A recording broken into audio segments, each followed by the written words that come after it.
Ya estamos de regreso en Masa Crítica en Iquique Televisión. Ya había quedado planteada la pregunta, ¿cierto?, para Nathan Olivos. La verdad es que todo el mundo, Nathan, se pregunta por qué se demoró tanto el gobierno en tomar las medidas que tomó ya prácticamente en los últimos meses. ¿Qué pasó? A ver, primero, solamente aclarar, hay un punto anterior respecto, porque siempre es bueno también hablar con los datos. Creo que los datos también son importantes.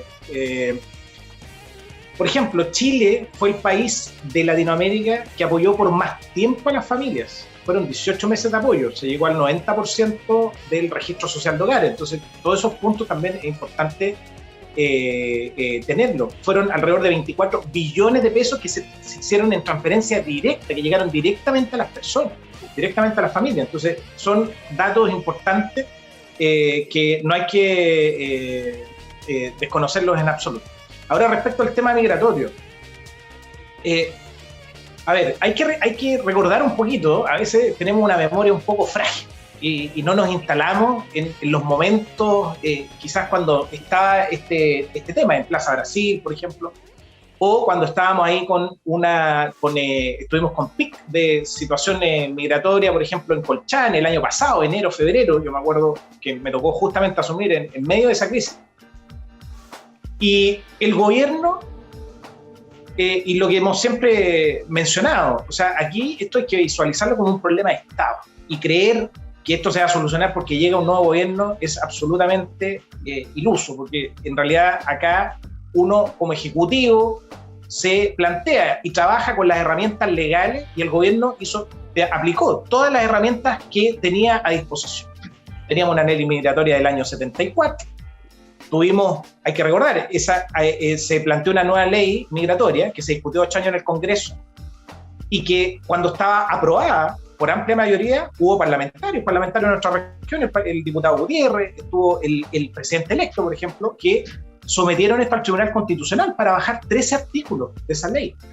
Y eso dilató también mucho más la puesta en marcha también porque obviamente el Tribunal Constitucional tuvo que mencionarse respecto de esta presentación que se hizo. Fueron 42 parlamentarios.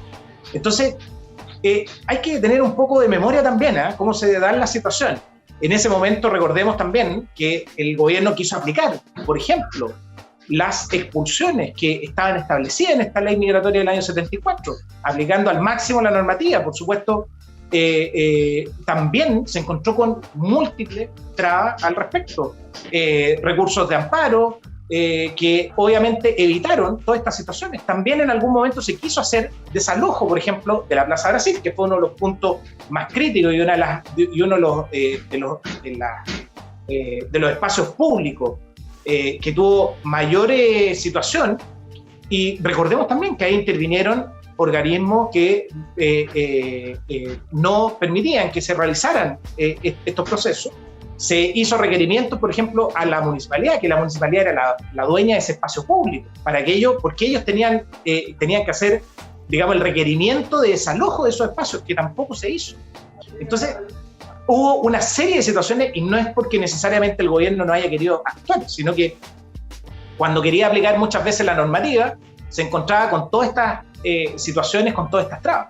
Por lo tanto, creo que esta percepción, y esto mismo que señalaba Rubén, respecto de también la sensación de la misma ciudadanía, fue empujando a que se pudiera realmente aplicar la normativa como correspondía, y que eso tuviera el apoyo ciudadano, ¿ya? Entonces yo creo que aquí el tema también, la misma ciudadanía impulsó que el gobierno pudiera aplicar las herramientas que en todo momento se quiso aplicar. El gobierno siempre trató de al máximo poder utilizar las herramientas legales que se tenían.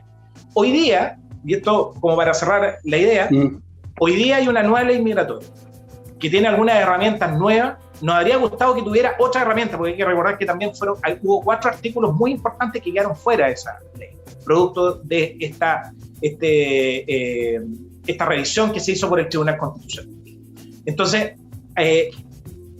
hoy día sí hay una nueva ley, hay nuevas herramientas que obviamente se tienen que aplicar y que esperamos que se puedan aplicar al máximo, pero falta todavía mayor herramientas legales.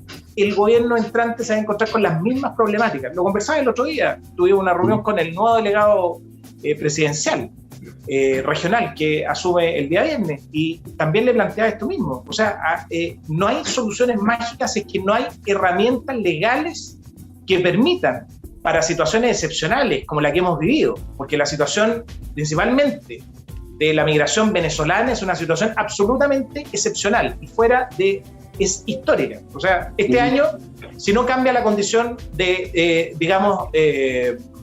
la dictadura que tiene instalada Nicolás Maduro en Venezuela, esto no va a cambiar, incluso se va a incrementar. Las proyecciones que hace la ONU son de alrededor, hoy día hay 6.200.000 venezolanos que están fuera del país, y se espera que si esto no se arregla dentro de este año con la apertura de frontera y con una serie de rebajas también en las medidas sanitarias, obviamente se espera que se llegue a 7 millones de personas. Entonces el país va a seguir viéndose afectado y el gobierno va a seguir teniendo las mismas herramientas legales que tuvimos nosotros. Por lo tanto, ahí hay una tarea y más allá de una crítica o decir sino que esto se trata de que hay que tener una visión de Estado. Aquí todos los poderes tienen que estar involucrados en este tema. Y yo espero que hoy día a quienes va a tocar ser gobierno se den cuenta que a lo mejor esas herramientas que se quitaron de esa nueva ley migratoria eran importantes y quizás se tengan que discutir para incorporar nuevas herramientas para que el Ejecutivo, el Poder Ejecutivo, el Estado también en general pueda manejar y enfrentar de mejor manera esta crisis migratoria. Bueno, Rubén Moraga, de alguna manera, ¿cierto? Y para avanzar en el programa también, comentar lo que decía Nathan y lo que viene. El gobierno se va a encontrar, ¿cierto?, con un estado de excepción, se va a encontrar con una zanja o una doble zanja, que era precisamente lo que prometió José Antonio Kast, el candidato que perdió las elecciones, y con un problema migratorio que no es menor, digamos. ¿Cómo lo va a enfrentar? ¿Cómo lo ves tú? Y como se dice en buen chileno, otra cosa es con guitarra, digamos, a partir del gobierno de Gabriel Boric. ¿Cómo lo van a hacer las nuevas autoridades? Y lo importante es que la guitarra esté bien afinada, que es lo que tenemos para que la tonada salga bien. Entonces, en ese tenor, yo creo que, tomando lo que planteaba Natal, es cierto, hay una situación sumamente compleja, pero Piñera lo hizo mal de un principio. Y esto hay que decirlo claramente, porque acá el tema de la crisis migratoria existía desde antes. Es cierto que hay una situación en Venezuela que es por situaciones propias y particulares del gobierno, pero también es por la situación externa que tiene Venezuela, por la relación que hace Estados Unidos con el bloqueo económico. Y hoy día vemos, y lo llevo con la crisis que estamos viviendo hoy día de la guerra que va a afectar el petróleo con Rusia. Hoy día Estados Unidos no tiene ningún aspaviento en acercarse y tener conversaciones con Maduro para ver el tema del abastecimiento de petróleo. Lo mismo tenemos que hacer en nuestro país. Y yo creo que por ahí va el tenor de la integración y las conversaciones multilaterales con los países que tienen que ver con esta crisis migratoria. Y acá el gobierno de Gabriel Boric va a tener que hablar con Maduro, se va a tener que hablar con Colombia, se va a tener que hablar con los países que están involucrados. Ese multilateralismo tiene que ser efectivo. Piñera cerró la puerta a eso, no hubo integración en Latinoamérica. Entonces, es un factor importante a la hora de enfrentar la crisis migratoria. También están las herramientas legales que están, y acá nadie se ha puesto contra la expulsión, pero la expulsión tiene que estar acorde a los procesos que están instaurados en la nueva ley, en los marcos legislativos, y que no sean tan, para la televisión, no sean tan efectivas, sino que sean efectivas. No expulsemos a los que están en la cárcel, ya, porque eso no son la parte que estamos viviendo, esos migrantes, no son los que están cruzando Colchane ahora. Tenemos que solucionar lo que están ingresando por Colchane y por pasos irregulares. Y es allí donde se requieren medidas distintas. Ojalá que Naciones Unidas y los organismos internacionales se instalen como corresponde en la región, y no ese campamento que tenemos en Lobito de ACNUR, que nunca funcionó, por ejemplo. Son situaciones reales y concretas. Entonces acá hay que tener una guitarra afinada, donde los instrumentos y las cuerdas estén bien tensionadas para poder aplicar la política migratoria, para poder aplicar la política que tiene que ver con la seguridad ciudadana, que tiene que ver con las policías, que tiene que ver también cómo la ciudadanía es parte de la solución. Y aquí son los municipios, son las organizaciones sociales, que con el gobierno de Piñera, la queja permanente del alcalde del Colchane, la queja permanente de Mauricio Soria, el alcalde de Iquique, y también del gobernador, que después emerge como figura política, que no fueron escuchados, no fueron convocados como corresponde. Entonces aquí yo creo que con más diálogo, más gobernanza territorial, que eso es lo que se requiere, gobernanza, para poder dar pie a una respuesta efectiva y centrada en el territorio. Porque Tarapacá es el problema que lo está viviendo. El centralismo nos está matando, y esto lo digo por experiencia propia. Cada vez que me tocaba hablar con el ministro o Delgado o con el subsecretario Gali en la situación de Tarapacá, la última vez la respuesta fue encogerse de hombros. Entonces, eso fue en el 28 de enero, me recuerdo perfectamente.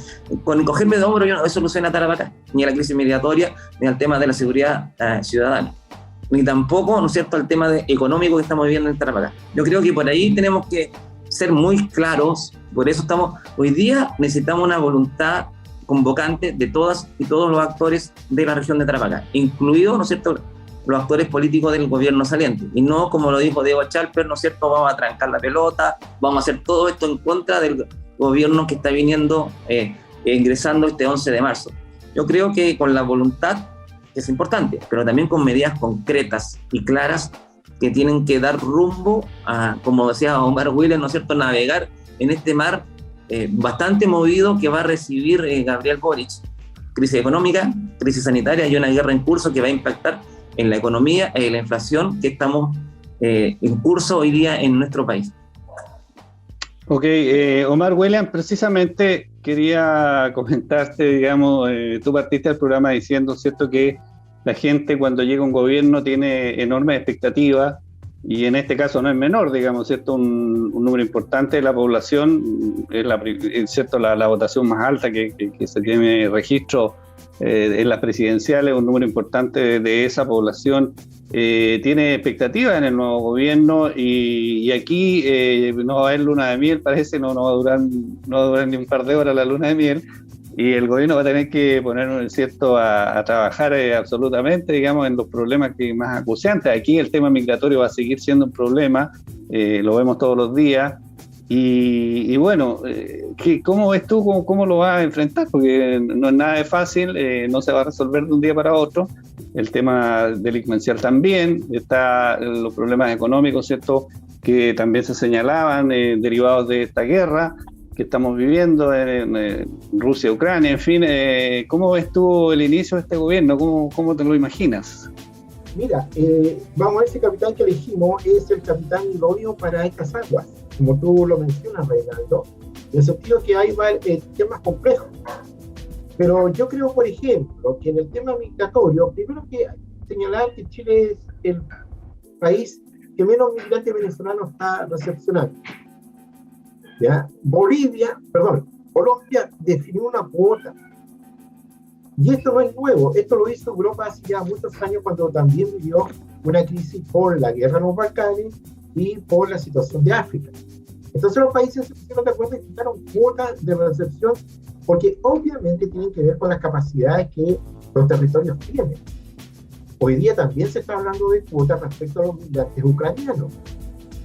Entonces lo que primero que tendría que hacer Boric es que tengamos un canciller de verdad. Un canciller que se preocupe de este tema, que hable con sus pares de Bolivia, Perú, Ecuador, Colombia, y logremos, como América Latina, tener una posición frente a este drama, que no va a terminar en eso. Yo creo que los panelistas tienen razón, esto no se termina porque llega Boric, incluso a lo mejor visita de Argentina, y cae Maduro, a lo mejor arranca más gente, no sabemos. Lo que sí sabemos es que el tema migratorio es un tema de la agenda internacional. Los flujos migratorios se están viviendo en diversas partes del globo, ¿ya? Por lo tanto, aprendamos de los otros y no tengamos una mirada exitista, ¿ya? Uno lo que escucha de este gobierno es que todo es éxito para ellos, ¿ya? Y cuando a ti te dicen que ellos son exitosos, entonces yo digo, y bueno, ¿qué han reflexionado sobre lo que ha pasado? Porque uno aprende principalmente de las dificultades, uno aprende principalmente de las derrotas, ¿ya? Entonces, ¿qué ha aprendido?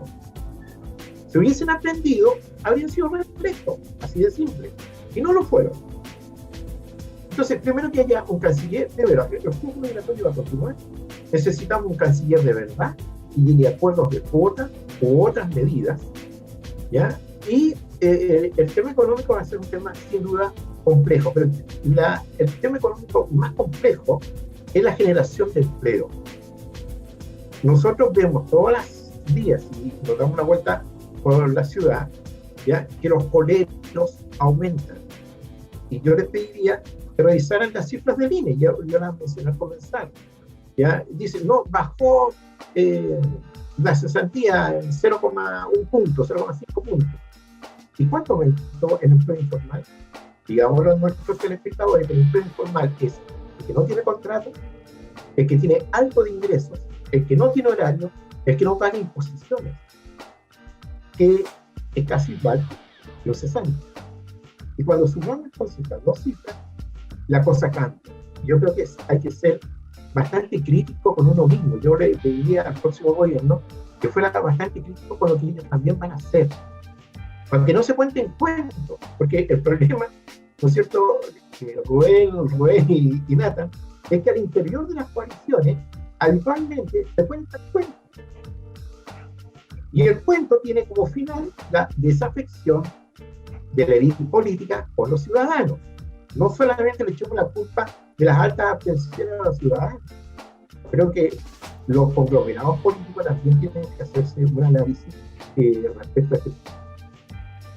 Sí, Rubén Berrío, no sé cómo ves tú el tema, digamos, la crisis migratoria sin duda va a ser uno de los temas en la región, pero bueno, hay otros también, digamos, y bueno, ahora la autoridad, ¿cierto?, del delegado presidencial y el gobernador, ¿cierto?, regional, son de la misma tienda política, así que debiéramos esperar, ¿crees tú, una mejor relación, una mejor coordinación? ¿Cómo ves tú este nuevo gobierno?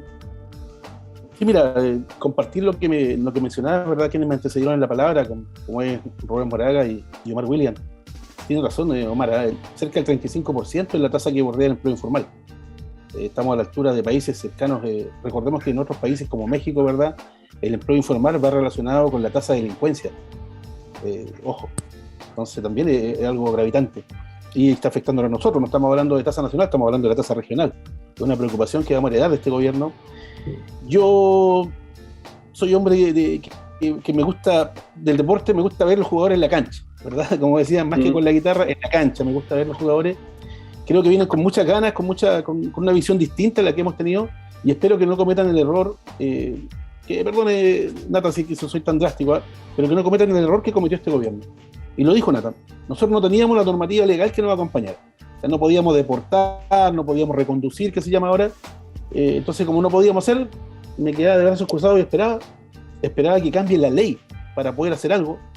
En el caso de lo que decía de los coleros, decía Omar, hoy día hay una nueva ley, ¿verdad?, que regula la feria, y se van a poder relocalizar y todo el tema. O sea, yo no puedo como autoridad, como gestor y aquí en la región como representante del presidente de la República, que era el intendente y hoy día los delegados presidenciales, esperar que cambie la ley para poder hacerla. Si yo soy tan estricto para aplicar la ley, ¿verdad?, no puedo reconducir a nadie porque la ley no me lo permitía en ese tiempo.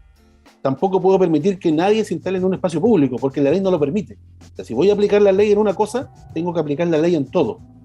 A mí me hubiese gustado ver otro tipo de iniciativa, como representante del presidente y a través del Ministerio del Interior decirle que aparte de la crisis migratoria, teníamos una crisis sanitaria, porque toda esta gente, y no hablemos de los venezolanos, todos los que ingresan por pasos irregulares entran sin un control de la PDI, sin un control de aduana, que es lo mínimo que uno tiene cuando pasa a Tacna, a cualquier lugar, sin un mínimo control de salud, sin un control del SAC. O sea, pasan personas contagiadas, pasan animales, ojo, pasan alimentos. La mosca de la fruta volvió. Tienen que haber visto ustedes en la calle, acá en Iquique, ahora gente del SAC haciendo control.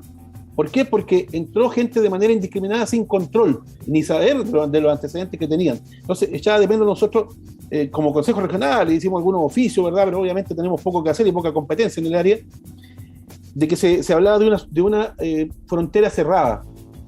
Y teníamos un ingreso diario mínimo de 200 personas, o sea, multiplicamos por 30, podrían ser 6.000 personas al mes que ingresaban, y de ese qué porcentaje, el 80%, en las condiciones que yo te digo, sin control sanitario, sin control del SAC, sin control de PDI, sin control. Entonces, eso es lo que se echó de menos.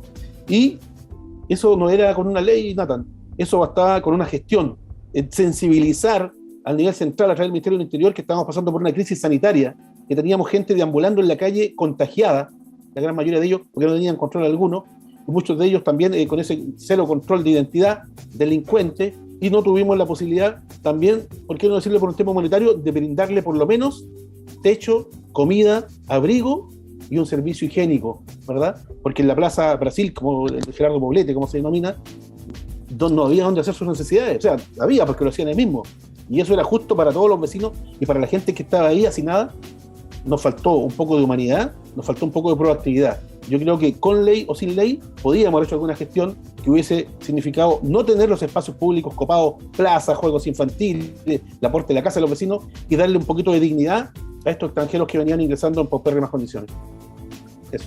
Nos quedan nada más un par de minutos, un minuto a cada uno. La verdad es que no tengo más tiempo, Nathan. Sí, solamente aclarar ahí algunos puntos, ¿eh? O sea, el decir que se está esperando la ley para actuar es absolutamente errado. O sea, aquí se actuó desde el minuto 1 con las herramientas, obviamente, que disponíamos en ese momento, ¿ya? También, desde el punto de vista humanitario, también se atendió la situación en Colchane. Hoy día los albergues tienen alimentación durante todo el día, servicio higiénico. Todo eso se empezó a trabajar y principalmente focalizado en los niños.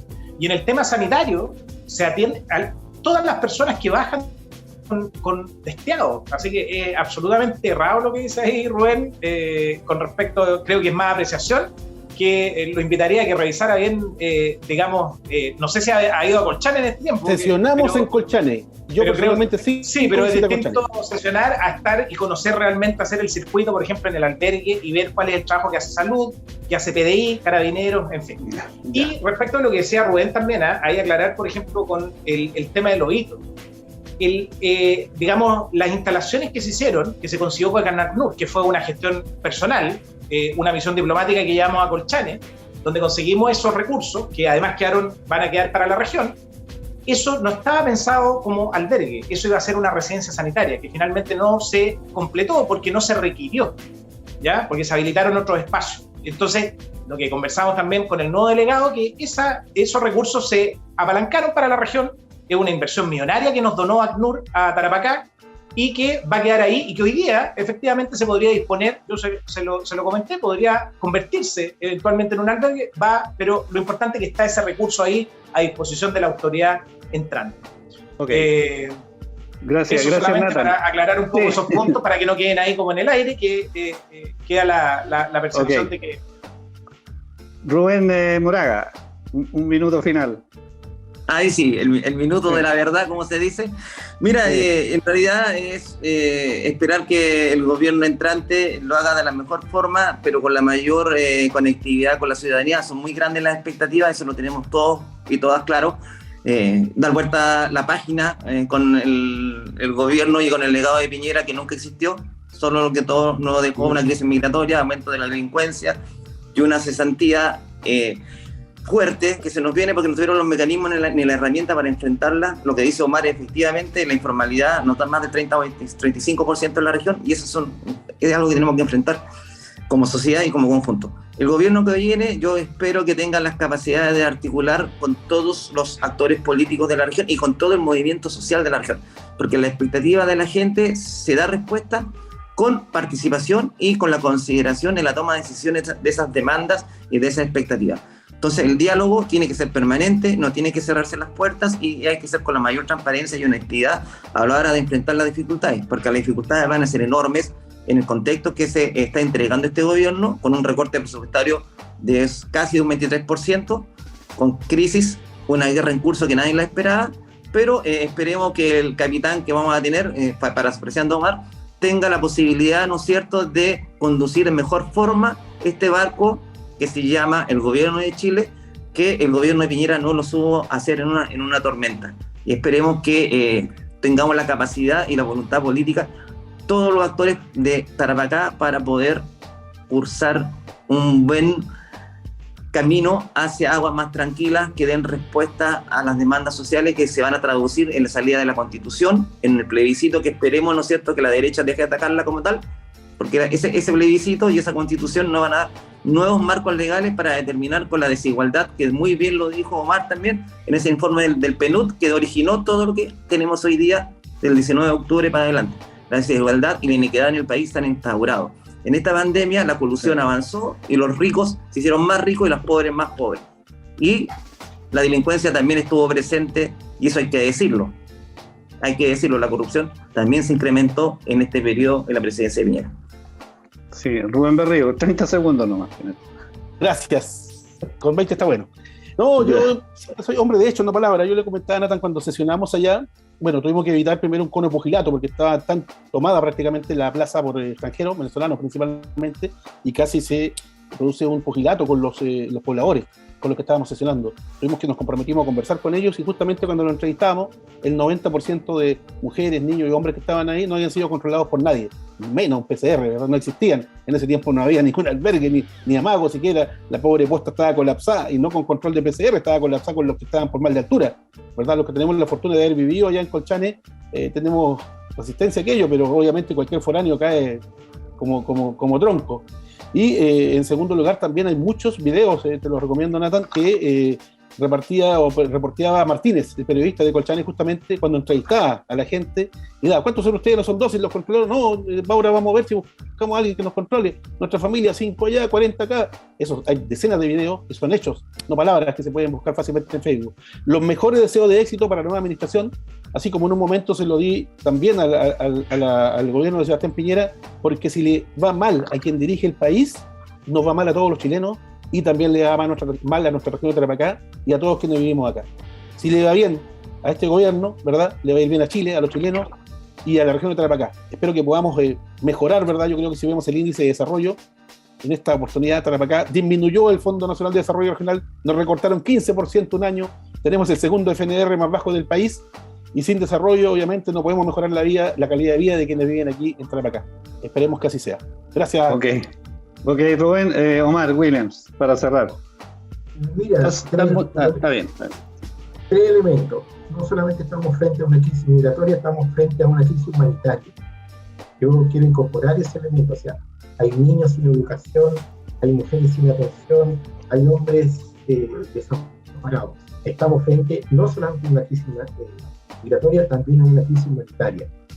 ¿Ya? En segundo lugar, yo diría que los temas son complejos. Yo tengo como una idea muy vaga para el próximo gobierno. Por favor, no vean los problemas de manera aislada, veanlo en cómo están relacionados. Ustedes lo han mencionado, si aumenta la cesantía, aumenta la delincuencia. Hay que relacionar los temas, no tratarlos de manera aislada. Eso no conduce, no tiene buen resultado. Y finalmente, un llamado a que los tarapaqueños, y especialmente los que estamos en este panel, hagamos que nos apropiemos de Tarapacá. Yo creo que la descentralización sigue siendo un desafío, y en la medida que nosotros como tarapaqueños nos apropiemos los temas de Tarapacá y nosotros generemos las soluciones, ya nos va a ir mejor. Ya creo que es hora de romper con el paternalismo de la moneda en general. Gracias. Muchas y puros Rubén hoy día.